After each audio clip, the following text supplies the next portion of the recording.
I'm Whitney Nicely. I run a free Facebook group that people all around the world join when they want to know more about real estate investing. And on Wednesdays, we do a special presentation called Ask Whit Wednesday. That's what you're about to see.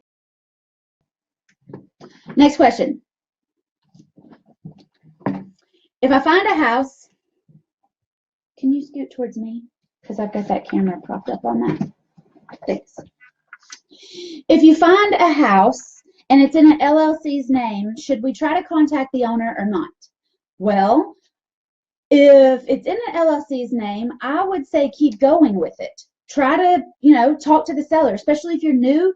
Practice talking to sellers. You don't know that, maybe just because it's in an LLC's name, it doesn't mean that, that person would like to sell. And maybe they'd like to sell this house and 8 other houses.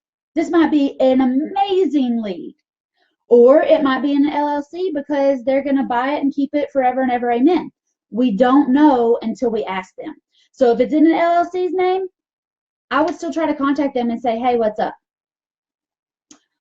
Or you can do a reverse search and look up the LLC on your Secretary of State's website, find out who owns it, get their phone number. If they have one LLC, they might have a bunch of other LLCs, and you might be able to get their phone number and say, hey, I saw you were the property owner at 123 Main Street. I'd be interested in buying it. Is this something you would like to get off your books?